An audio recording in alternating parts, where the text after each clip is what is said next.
is disrespect. This might be a clever strategy for any politicians or political scientists, but look from the perspective of the voters, this is a pure disrespect, a condescending attitude, and this is never about the Prime Minister. The vote is not about the politicians and the parties, it is about the people, and if your only program is to be condescending towards the voters, and the only thing that awaits you is basically defeat. And in contrary to this, we represent the program of respect and passion, and I think the most strongest thing they actually did against the voters, that even in this coalition for power, fascists and communists will be admitted, and they can also go on preserving their own positions. I think that's how much I wanted to say about the vote. I'd like to say that the vision of the government on Europe is unchanged. So the government that is going to be formed in Hungary, the party that obtained two-thirds majority, is a party that believes in the nation state. Not only do we believe that the nation state is good, not only believe that this is inevitable, that it is the fundamental of our lives, we believe that this idea, this thought is going to have a renaissance. In Central Europe, it already has a renaissance. It's experiencing a renaissance, and we believe that this is going to be the case for the whole of Europe. In our simplified interpretation of the world is that we think that the real scourges are of a global nature, pandemics, wars, and migration. And we believe that the solutions are national level. That's why we believe in the nation state. This other part of our vision is we're going to strengthen our alliances. We have one alliance. We are a member of the European Union. Therefore, we have an alliance with other European states. We have participated in the debate on the future of the European Union. We had a vast number of events in Hungary. We will be soon assessing the outcome of this, and we will be participating in the whole process of thinking about this. We imagine our future within the European Union, and we want to actively participate in forming the European Union of the future. We are strengthening our alliance in security terms. We are members of NATO, and we want to build an armed force that is stronger even than today. We will be strengthening NATO with that. If we are stronger, NATO wins. And of course, I'd also like to say a few words before I give you the floor. The immediate first things to do is peace. Hungary is a country the size it is, the influence it is, it's given, but all our influence we have, we're going to put to use in order to achieve armistice and ceasefire, because we believe that ceasefire is the first step towards peace, and then there has to be a European Peace Conference that follows as soon as possible. The war is becoming more and more brutal, and I'm afraid that if we cannot achieve a ceasefire as soon as possible, then there is going to be a lot of suffering in that part of the world, which suffering and problems are going to be getting closer and closer to Europe. The other important task is to protect the families. We all know that in Europe there is an economic crisis that is unfolding, and there are numerous reasons that compound this. Of course, number one reason for this is because of the sanctions. I think the most important contributing factor of the European economic crisis is the set of sanctions that we have imposed on Russia. We are going to pay the price of that as well, and we have to prepare to actually pay the price of this and to manage the European economic crisis. We are going to do everything we can to protect Hungarian families. We have already proposed certain things to manage the most important issue, the high energy prices. Of course, these require immediate action by Brussels. I have proposed earlier perhaps a bit more lower voice, low-key proposal.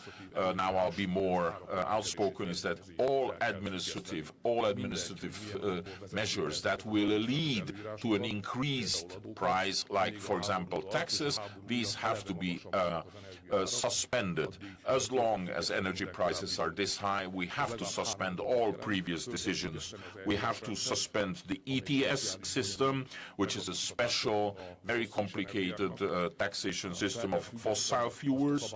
We have to suspend the regulation which links the price of electricity to the price of gas. All those who are knowledgeable will know what I'm talking about. And number three is we have to suspend the mandatory bioadditive that is added to the fuel but actually increases the price of fuel. If we suspend these three things, we will be able to reduce the price of fuel at the European level. There's going to be an EU summit soon. I am going to be making or repeating rather my proposals. So ladies and gentlemen, that's the situation. If you have any questions, I'll be available for them. Thank you very much. Mr. Prime Minister, in accordance with tradition, I start with the Hungarian National Television. László István from M1. What is your opinion that according to some analysts, there 850,000 voters may have turned away from the left? What is the reason for this attrition? And what do you believe? Would the left actually annul the votes that have been cast abroad? According to some people, this is a reflection of what happened with those burned votes. Do we know correctly that you have spoken with Donald Trump and with Vladimir Putin? The first two questions, if you will allow me, I will not comment. I don't have a thought on this. It is true that I spoke with the former president of the US, and today I spoke with President Putin. Quite lengthy discussion. Hungary is a country in a special situation. We are on the eastern flank of the Western world. This is borderland, border country. We have an experience from 1956. We know of how brutal wars tend to be here. Occupation is not a rare occurrence. Perhaps we are competing with the Polish in this, but we might be ahead of them, who were under occupation for the longest time during the past 1,000 years. So we actually understand what is happening here, and we know that usually wars don't end by simply starting and becoming more and more brutal with the passage of time. So I suggested to President Putin that he should immediately declare a ceasefire. We need an immediate ceasefire. I know it just doesn't happen like that. And I also proposed that they should come to Budapest, that he should come, the Ukrainian president, the French president, and the German chancellor. The earlier the better. Let them sit down in Budapest, let them discuss. Only one objective. It's not a peace conference, and this is not to settle the score. No, it's a discussion, an agreement on an immediate ceasefire.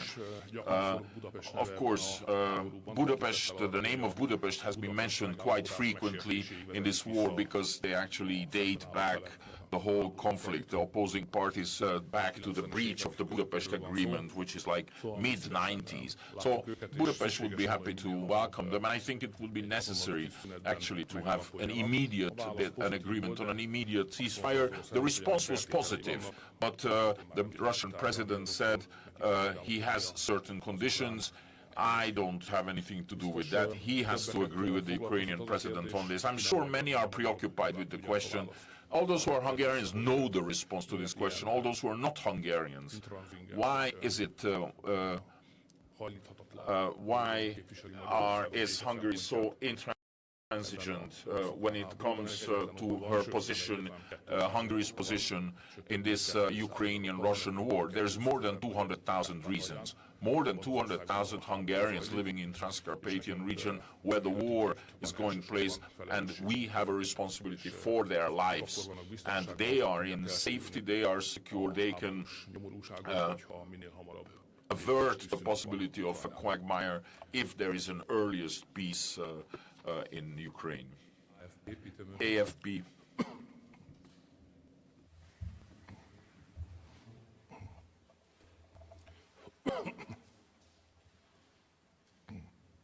Szabad-e feltenni a kérdéseket angolul, miniszterelnök? Let's make a try. I have some questions about the French election next weekend. Do you think your big election will have any impact on the election? And will it have any impact on your plan to set up an alliance, a new alliance, a right-wing alliance in the European Parliament? May I answer in Hungarian? Megvárjuk a francia választást. Well, we'll wait for the French election. The Hungarian election was important. Mindenkinek megvan a helye az ég alatt. Everybody have their places under the sky. I think the French are more important, especially for the French. And I believe that also in terms of the power situation in Europe, if once we know the result, the outcome of the French election, then we will sit down with the parties with whom we have already started to establish the framework of cooperation in recent years. What's your opinion on the bank loan, the 10.7 million euro bank loan that was given to the Le Pen campaign by the bank, mostly or majority owned by Lurins, Mészáros and László C. Did you know about it in advance? There is no need to have any opinion of the Hungarian Prime Minister on private issues. Did it come as a surprise to you when you read about it? It's not my job. What do you think about President Macron and the French government not offering congratulations to you? In fact, very few EU leaders publicly said congratulations to you after your win at the weekend. Minden szomszédunk gratulált. Every single neighbor congratulated me, the President of the European Council, the NATO Secretary General. I'll make do with that. Köszönöm szépen. Thank you very much. Also congratulated by President Putin and Alexander Lukashenko. I mean, would you agree that it is a signal that you have become isolated from your traditional Western allies and going perhaps in an Eastern direction? Igen, ők is gratuláltak. Yes, they congratulated me. Also, I was congratulated by my friends from Colombia. We are members of the CDI, and the president congratulated me. The Turk Council, President Erdogan, I spoke with him personally, so we do have our friends. The journalism that is returning and recurring is that an EU member that is a NATO member also can be isolated. I have always thought it was absurd. Origo. Thank you very much, András Kovács from Origo. Prime Minister, you've already talked about the election success. Did you actually personally think of such a victory? Well, we always have secret hopes. Do you have any analysis as to which groups, strata of society, who you managed to retain in terms of your normal voters? I'm thinking of the younger generation. Some measured earlier that a substantial part of the younger people sympathize with the opposition. Do you think there is a change here? It is not really up to me. I think it's for the analysts to actually, this is their profession. If an elected official wants to become an analyst, that means a lot of trouble coming. He might seem more clever, but he's not going to be good at his job. I believe in two things, and I've always stood by that. I think election is about passion. Is there something that binds us, brings us together with the voters? And if there is something that we can be passionate about, let's talk about this. We are on a national foundation. We have this common passion. And the other is, what is our relationship to the truth? And the truth is, in this profession, it's not, you not only have to go up until possible in terms of the truth, but you have to go all the way. I'm not always saying that this is true. You cannot always be 100% truthful. There is national security concerns, etc. But we tend to be very clear about the situation, the dilemmas, the responses we're going to be giving, and I think it helps. I think it's much better than any analysis. To what extent do you think in your success it played a role that during the campaign the left actually denied or questioned even the viability of all the kinds of subsidies or support that you have introduced, your major support for families? Did it contribute to the success? I come from a much more simpler world. I did more than 30 years in football teams, changing rooms, and you learn a lot of wisdom there that you can use in politics. And one of the important things that the famous Hungarian football player Jenő Buzánszky said, and he said, the winner can say what he wants to, and the loser, well, who cares what they say? And that's why I don't care about what they say. Reuters. Thank you very much, Mr. Prime Minister.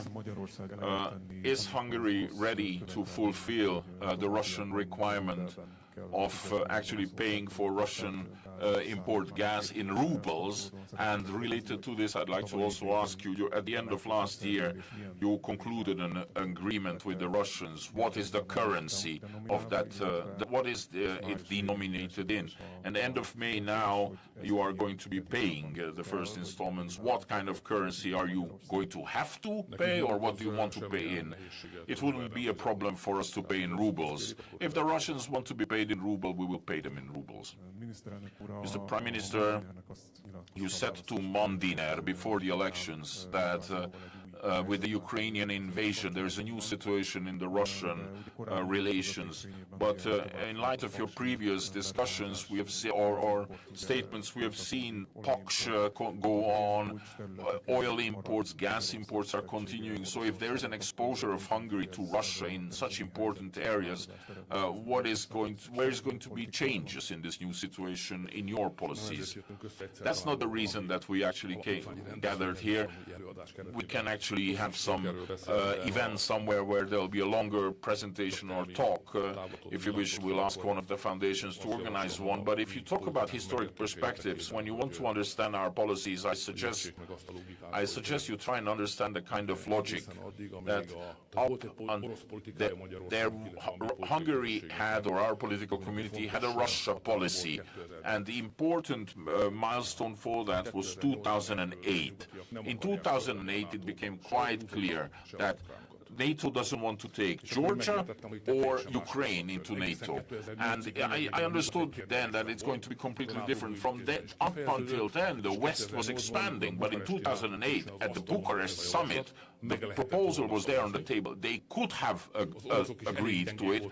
The Russians were weak enough at the time for them to actually swallow the pill. But then the West decided, we decided, we're not taking Georgia, we're not taking the Ukraine. And I understood that from then on, this is going to be the power play for a long, long time in Europe. And so we started building a new Russia policy. I contacted President Putin sometime in 2009, and I understood that Russia is going to be a part of the European security architecture, as the buzzword is.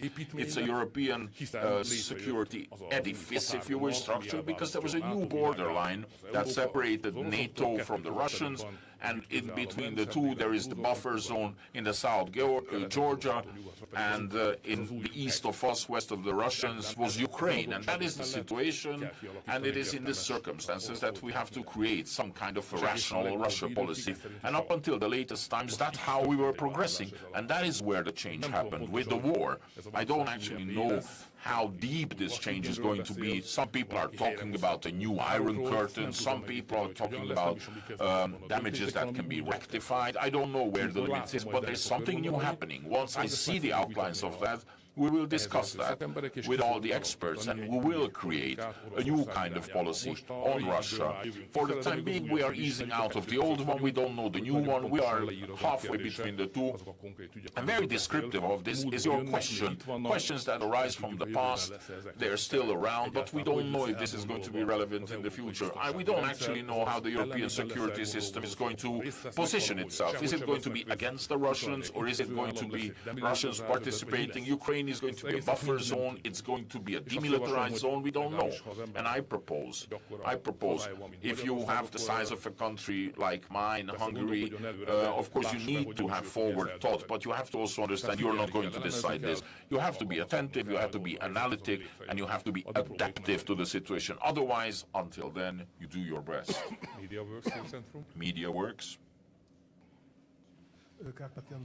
András Kárpáti, Media Works. I'd like to ask you, Mr. Prime Minister, you said about the SMS campaign of the left that this was the largest election fraud. This was the company, data phishing company owned by Gordon Bajnai that sent out several millions of short text messages, phishing text messages. Can we expect any developments on this case? What steps have been taken to actually avert such election fraud? role in the future. The only thing I understand from all this, I am not overtrained, if you wish, in terms of modern IT. What I've understood is you do have your personal data, over which you have your own control. And if you have not allowed somebody to use it, then somebody cannot use it. Some of my staff told me 2 days before the elections, they actually got short messages from the left addressed to them by the name. I said, you shouldn't have given them your personal data. Which they said we didn't give them our data. So then there is something amiss here. And I think it's not for politicians basically here in this issue. I think it's for lawyers and it's for investigators, for a review and a legal examination of the case and then decisions to be made. It is one thing for sure. Hungary should be a country where people have the right to manage their own personal data. If they don't allow somebody to do that, it cannot be used. It cannot be exported to third countries and it cannot be used for political purposes. That is what has to be remedied. This has to be investigated. The other question on POX 2. Of course, it would be important for the extension to happen so that there should be nuclear energy in the 2030s. Have the Russians signaled in any way that they are ready to allow the whole certification process to continue and then eventually for the projects to be implemented, for the building to be built? It's not, I don't think the problem would not arise on the side of the Russians. I think it's in terms of the European Union. The Russians are under sanctions. We have never made a secret of the fact that in general we do not agree with sanctions policies, but because European Union unity is important, we said where it really is not against the inherent Hungarian interests, we will accept the fact that we are members of one union. So be it, even if our better conviction would lead us, tell us otherwise. But for the time being, when it comes to the issue of nuclear energy, none of those elements are under the scope of any EU sanctioned proposals. So I have to base myself on the fact that POX project can continue as it was agreed earlier. It was under very serious attacks domestically, internationally, and I think, of course, it has a bearing geopolitically also, without overestimating the significance of Hungary.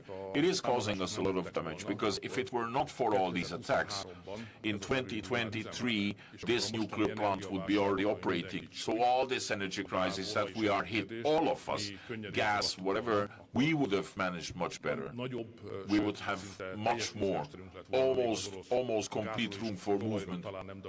We could have cancelled all the gas, at least from Russia, because we would have the new POX 2 reactor in 2023, because that was the plan.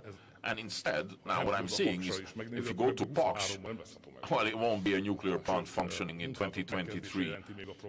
And it's actually, the problem is starting the works. So we have lost quite a few years because of all the attacks we had to endure. We are going to be bearing the consequences of all that. I hope that the nuclear plant will be built, and by the time the next energy crisis comes, we'll be in a much better situation. We Hungarian, FAZ, Stefan, FAZ. Thank you, Prime Minister. On the Ukraine, is there one side you would assess as a clear aggressor of the two conflicting parties? And how would you comment on the seemingly atrocities that happened in regions where the Russian army has withdrawn? Thank you. The situation is quite clear. This is a war that was launched by the Russians. They attacked the Ukraine, and they are the aggressors. That is the common position of the European Union, and we share that. All the atrocities, I believe that all of them have to be investigated, even if we are living in this mass manipulation era when you don't actually eventually believe your own eyes. Sometimes you don't know if you can believe your own eyes. We have to protect the civilians.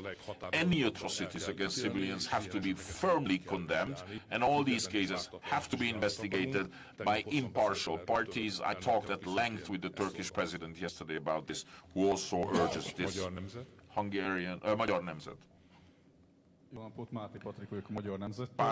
Patrick Máté from Magyar Nemzet, coming back a bit to the events of last Sunday, drawing the lessons learned, as you said, that there are certain things you can actually draw from the defeat of the left. It seems this unity on the left has been defeated, and they still kept saying that they maintain that, they stand by it. There are two kinds of people, the eternal students, eternal professors. I am an eternal student. I am happy if I can learn till forever. Others like to teach and to preach. So I tried to learn, I tried to analyze, to synthesize. My task is not to actually go to the greatest depths to understand certain professional areas. There are some areas that I'm quite good in, I believe, in terms of my knowledge. I have to be able to synthesize, and that's what I keep doing. I learned a lot even now. Believe me, I have lost enough elections, so I understand what happens on the other side. I was in opposition for 16 years, and 16 years in government. Now it's going to be more years in government. So I actually worked for 32 years to actually have more years in government than in opposition. I understand that it's difficult to actually process the defeat.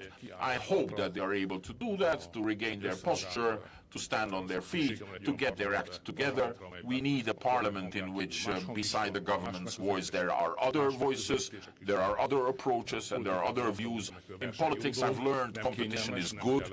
It's not a nice thing. Sometimes it's quite bad, but competition is important. Without competition, there's no performance, and it is the competition that brings out the best in you. So I think it's in our interest, all of us, if there's high-level discussion, clever, intelligent debate in Hungarian politics in the future. But for that you need an opposition. I wish them all the best.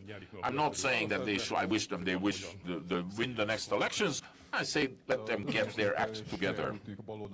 It seems on the left instead is a power struggle already. On the eve of the elections it was quite symbolic that the candidate of the left stood in the company of his family on the stage, and all the other left party political leaders actually accused him for the loss, and instead of doing some introspection and some soul searching, they kept maintaining their own position on continuing their policies so far. And what do you think of this? And what do you think of the fact that within the left, Jobbik actually suffered the largest defeat?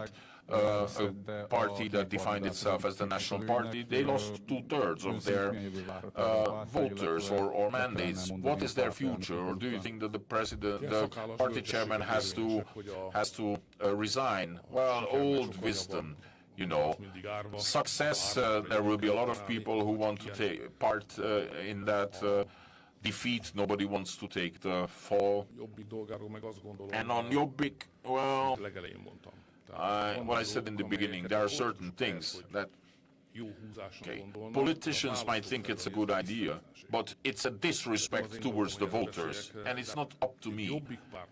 Jobbik, if they join forces with Gyurcsány, that is a disrespect for the voters. I mean, that is not what people voted for, and you eventually have to pay the price. But thank God this is not my world, and I'm, thank God, on the side of the winners and not having to explain the defeat.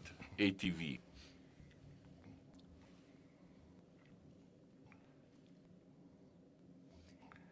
Thank you very much, Ildikó Csuhaj from ATV. Did Putin call you, or you called Putin? What did you discuss? Did the Russian president ask that Hungary should veto the energy, gas, and oil, coal? There's already a veto on coal deliveries, EU sanctions. Did Putin tell you that what you've already agreed on, the 1 billion cubic meters of Russian gas deliveries that you've already agreed on? And are they selling us gas for 5 times less That's a whole lot of questions. Well, he called me to start with. Everybody wanted to congratulate me. Well, they contacted me. I didn't ask them, call them asking, would you want to congratulate me? That would be absurd. No, the Turkish president, President Trump, President Putin called me. Look, there's a whole lot of things you can say about the Russians, but you can't say that they are not aware of the situation. Hungary is a member of NATO. Hungary is a member of the European Union. We are a correct country. And until I am the Prime Minister, I hope this will be the case. We are correct with everybody. We don't want to collect enemies in the world. We want friends. But we have to be aware of the fact that we are on the opposite sides. You know, the unfriendly countries, I think that's the word. That's the word they use, which is unfriendly, is like almost like enemy. I mean, a NATO country, what else could we be? I mean, when we talk about, we talk with each other, that is the position we're talking from. They will never ask anything from me because they are Russians. They're not going to ask me, how am I? They will just accept the reality that here we are opposing parties. And they also know what I know as well, is that we have built a relationship that was functioning and it's falling apart. And they see that. What I am trying to salvage from this, well, it will either survive this period, but it's possible that Western pressure and sanctions will in the end make it all fall apart. They are aware of this, and every single discussion and every single negotiation is conducted from this position. One thing is for sure, Russia is going to be around. It's almost as sure that Hungary is going to be around, and they will be where they are, and we will also be located where we are, and that's going to be like that for a long time to come. That's what we have to live together with, and that's our responsibility. They understand that, we understand this, and we are opposing parties. One more question, and can we move on, because we have a lot of people here. Crisis governance, is it coming? You said, Mr. Prime Minister, on the day of the elections, responding to a question is, first we have to hunt down the bear, and then we start talking about a new fur coat. That is, are you able to actually maintain the energy, low energy prices, and also the cap on fuel prices and food prices are going to be expiring in May. Will you preserve this cap? Will you have the resources to finance that? Well, if you'll allow me, I'd like to base myself, and I don't expect any appreciation. This is a profession where you don't get it. Mr. Hemingway, the chairman of Kispest Honvéd, said, if you want gratitude, you should have a dog. So I'd like to maintain this, that in the election period, let's say, anything post-October 2021, we reduced the budget deficit. We didn't increase it, we reduced the budget deficit. The deficit that was in the adopted budget, we reduced because we believed, we saw that is what the financial interests of the country demand. Nobody is going to praise me, but I'd like to remind everybody that in the election process or campaign, we reduced sovereign debt. You will find very few countries, very few governments, where you have a government that is in position, a party in governance, and during the election campaign, it is reducing sovereign debt and budget deficit. It's 77% the sovereign debt, and it was at 80% during COVID, and the budget deficit we also reduced. So I call ourselves a responsible government that considers the financial stability of the country very important, and we will preserve that every time. What concerns defending the people, citizens and families against price hikes, I will do the utmost to continue to protect them, families, from these impacts. What the economy is going to look like, it's going to be depending on the magnitude of the European crisis. So whatever happens there, it will have its impact on us. We cannot eliminate those impacts, we can mitigate them. I will do my utmost to defend Hungarian families, protect Hungarian families. Financial Times.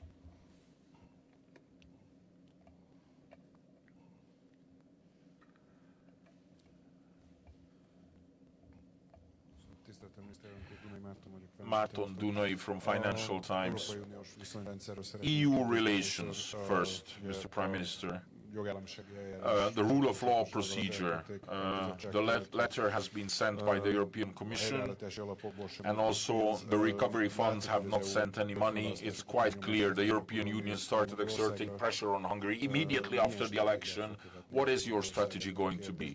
What is Hungary's strategy going to be on this issue?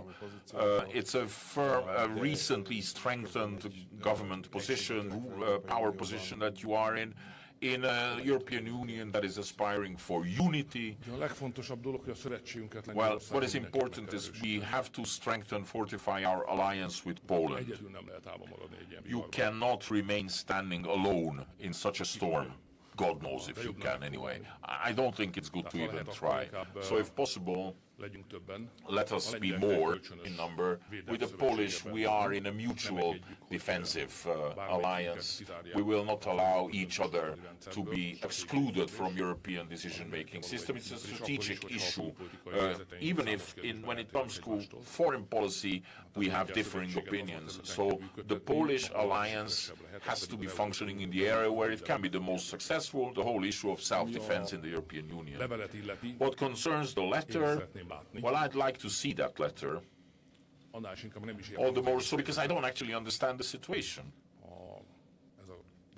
This famous procedure that you're talking about, it is actually about the recovery fund, let's call it the RRF. If anybody spends money that they get from that illegally, it can be taken back. But we never got a penny from the RRF. So there was no way we could misuse the funds from the RRF. I don't know the basis of the whole procedure. We will wait for the mail to arrive here. We will read it. It's very difficult to respond to a letter if you've not seen it. There's still a few things, perhaps a few markers you can place. Whatever is written in that letter, Hungary is not going to be delivering weapons to the Ukraine. We will not succumb to any pressure on that. One thing is for sure, we will not succumb to any pressure which wants to extend sanctions against Russia to gas and to oil. That will kill Hungary. And whatever pressure there is going to be, I will not going to concede anything on the gender issue. We will read the letter, I will read the letter, and I will be at your disposal. The only thing I can just reiterate is we are on the side of a common sense discussion dialogue. So a rational dialogue with the European Union. So if what you have mentioned will not be, instead it's going to be a review of EU funds, the extension of legal remedies for corruption, so Hungary would perhaps come to an agreement. So on all the issues that you're mentioning, we've already agreed with them. I do not know of any outstanding issues there. The Commission is citing that. It's just not true. We have agreed on all these issues. I'm sorry, again, I'd just like to come back to the Polish thing, all the more so because there are negotiations going on. I mean, the way you should imagine this, if you're not into EU things, it's not that, I am negotiating with the President of the Commission. You have delegations that discuss with one another the outstanding issues. What I'm seeing is that on all these issues that you're mentioning, there is an agreement, or I think, let's say we have agreed. We have other problems. The biggest problem is the gender issue that I see now. From the text that I've seen on other instances, and added to this is all this sanctions issue related to the war, where we are in a different position to other EU member countries. For us, oil and gas is the red line. Other countries want to extend the sanctions to oil and gas as well. A very last question, the Polish issue. You mentioned Poland. President Kaczynski gave an interview on Monday in which he he questioned the moral position of Hungary when it comes to the Ukrainian-Russian conflict. What could you respond? Okay, we're talking about war crimes and perpetrators and victims of war crimes, and we are in a relatively friendly relationship with the perpetrators of war crimes. I mean, we have heard about your discussion with Putin and the statement of the Russian ambassador in Budapest, who said there is no reason to question the relationship. There seems to be some kind of a relationship, despite the fact that we are on opposing sides in this conflict. So in terms of this Hungarian moral standing, how does it impact the Hungarian-Polish situation? I think it's not a trust-based relationship, it's a correct relationship. We have not been duped by the Russians in the past 12 years, and we have not cheated on them either, so that's the basis. And it would be very good if that stayed the situation in the future as well. And for war crimes, investigate, independent investigation, and that's again journalism. I don't want anybody to have any illusions. There's at least two countries that have not recognized the mandate of the Hague Tribunal. One is Russia, the other is the United States of America. Look at the world now. Thank you very much, Mondiner.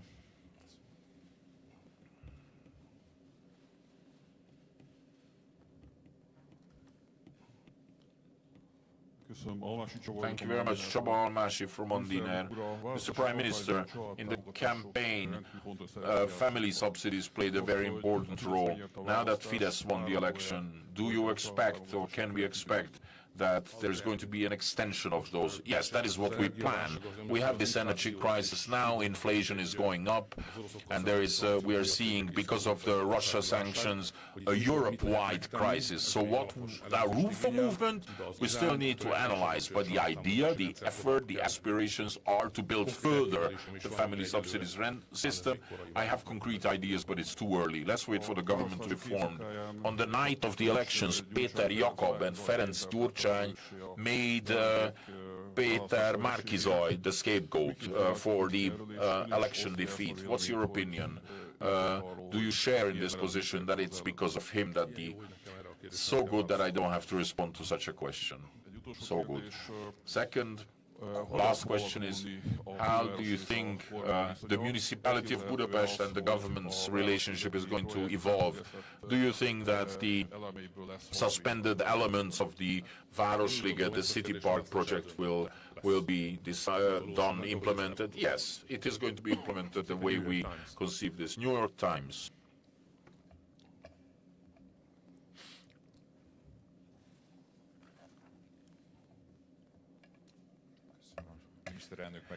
Mr. Prime Minister, if you'll allow me, I will also respond ask in English. You mentioned earlier that Hungary's position on the Russian war in Ukraine is informed with 200,000 reasons that 200,000 Hungarians that are living in Zakarpattia in Ukraine. And I'm just wondering whether, if this conflict remains a protracted conflict, so this continues to go on, and Ukraine as a state collapses, and the Russian Federation were to perhaps ask Budapest to come and help protect the ethnic Hungarians living in Zakarpattia, would Hungary step in to preserve the peace in that region? We are a NATO member country, and without NATO's decision, we will not go beyond the NATO frontiers. This era of mass manipulation that people are living in today. And I'd like to share with you just two vignettes that I experienced while reporting here in Hungary during the election. In the first case, I encountered many Hungarians who said they voted for you, and when I would ask them about the crisis in Ukraine, many of them told me that Ukraine had it coming, that President Zelensky was a Nazi fascist, and that he had committed gross human rights atrocities against ethnic Russians and ethnic Hungarians. That's one side. The other side is, after the election, when I spoke to young Hungarians, many of them cited this deep polarization they sensed in Hungarian society. And they felt as though it was being fueled by the media ecosystem here, that dialogue had just broken down. Could I ask you to respond to both of these groups of people? I know it doesn't represent the entirety of the Hungarian population, but if you could perhaps send a message to them. And sorry, that second group, they had told me that they planned to leave Hungary. Anybody wants to leave Hungary? I'll tell them this is the best place to be in Europe. I mean, anywhere you go from here is going to be only worse. That's my opinion. And I was in opposition for 16 years, and I stayed here. I mean, it's not impossible, a decision. whatever the name of the Prime Minister was. What concerns the tension, every single competition is about tension. Election is all about tension. And after the election, once it's over, the competition is over, the result has been achieved or announced, the winner does have a responsibility. We have a responsibility to reunite the nation. So we have to do our utmost to reunite the country. And you can do this by really introducing topics that go beyond party politics. And I think the gender referendum was such an issue. More people voted no on the questions than those who voted for Fidesz. So there again, it seems there was an issue that acted in towards unifying. There is family subsidies, etc., a range of other issues that can be, we can say, can be cross-politics or pan-politics. It is up to many of us, myself also, to actually go for a national kind of unity on such issues. Of course, there you will have this, this phenomenon that we are not very strong on or strong in. So if really to create such a national unity, you need the whole culture of peaceful non-agreement. We are a very passionate country, so we tend to be firmly in non-agreement, very vehement about this. We have to learn to live together with the idea of actually agreeing to disagree and the other way around. So the whole culture of peaceful disagreement should be created. Some are interested in doing this, and some actually say it's not in their interest. I don't want to actually, like mete out any responsibility here. But I'd like to live in a country which has a normal blood pressure. I don't want elections that decide life and death. The idea is you have so many good opportunities, which is the best. So it's not the stake that there should be a national agreement on this. I think it will come.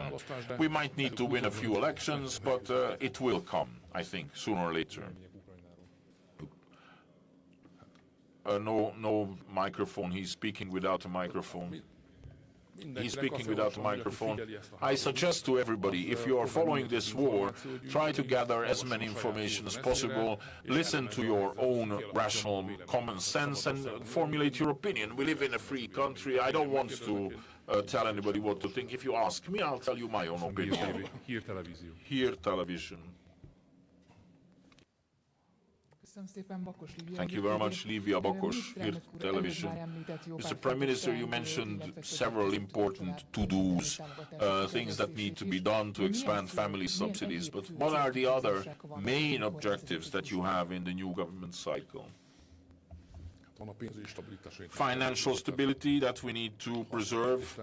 If we were to ask the question a bit more provocatively than you asked, how can we remain standing after 12 years in government? And all the three government cycles were especially difficult, then I can say that you can only remain standing if you're successful. If you're not successful, you don't survive. And Hungary is a country of a size and of such an economic structure where economic success has financial stability as a precondition. I learned that from George Matolcsi, in 1998 after our first election win. Number two is financial stability cannot be contrary to growth. I learned from Matolcsi, you can be financially stable while you are continuously not only growing, but you are growing more or faster, more than those around you, that there is a better growth in Hungary than the EU average. So financial stability and economic growth to actually exceed the EU average. These are the objectives. Of course, you have all these magical numbers which are used to measure the performance of countries. There is no perfect indicator, but still it's important to look at these.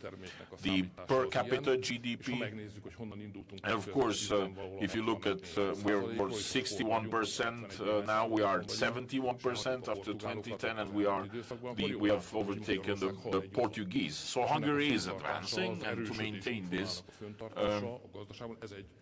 is basically an important process. While you need to have a demographic pivot, that every child should be born who parents wanted, and if you have children, just because you are more in the family and you're bringing up children, you should not be worse off than all those who have chosen to live without children in their lives. I think these are very important. This is what defined our work, and that is the kind of path we will be selecting. So if I understand correctly, you will continue with your policy that the people voted for on the 3rd of April. Yeah, that's why I'm standing here, I guess. I have seen some change their policies on the day of the election, but it didn't work out well for them. I mean, you always live, survive because somebody made that mistake once. I'd like to say this. Of course, election is about power, especially gaining power. But if you look at it from the perspective of the people, everything looks different. It's not an easy thing to pull off. Some Western colleagues of yours like to call it populism. But you really need to have a perspective on it from the side of the voters. I mean, the voters give a selected group of representatives, the winning government party, give them the mandate to actually make the decisions, laws, etc., that are important for them. Anybody who tricks them, they will never forget. So you really have to stick to your manifesto. And if there's, for some reason, you cannot stick to it, you have to explain why you're digressing. But as long as you can, you have to remain on the side of the people. I mean, I think that's the essence of democratic policies, politics. Deutsche Welle.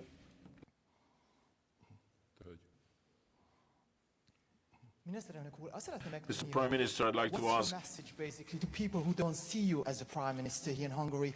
How do you want to be Prime Minister for everyone in Hungary? Thank you very much. very simple message for them. Enjoy the victory. We have time enough later on to actually be clever about it. BBC. Nick.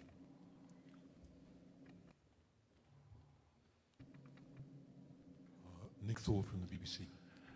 Prime Minister, you mentioned the importance, your trust in the renaissance in nation states. Do you also believe in the renaissance of the Ukrainian nation state, or do you share President Putin's view that there is no such country? Thank you. There is such a country, and it is a neighbor of Hungary. We know them. Ukraine exists. Do you believe in its renaissance as a nation state, and what do you think about the how impressed or surprised have you been by the citizens of Ukraine's fight against the Russian invasion, including the fight of young Hungarians from Transcarpathia in the Ukrainian army? The Ukrainians were attacked, and they are protecting, defending their country, and they are putting up a tough fight. For me, it's not a surprise. I've always believed that the Ukrainians are good soldiers. Finally, the war of words that you're currently engaged in with President Zelensky of Ukraine, how dangerous do you think that might be to the remaining, perhaps only 50,000 Hungarians in Transcarpathia who haven't fled yet, and some of whom are afraid to even speak the language Hungarian in the streets? This is a very, very sad affair. And there's a war going on, and I don't think it's timely to discuss this at great length. But Hungarians have been hurt a lot in the Ukraine, a lot in the past years, and you all know the story. And that actually cast a shadow on the Hungarian-Ukrainian relationship. But an intelligent country, a Christian country, does not actually come up with these arguments in such a situation. They were attacked by a nuclear power. They are saving their lives. Whatever happened before, we will have to discuss that later on, but that's not the time for it now. And we are indeed threatened by this, that the bad treatment that Hungarians were subjected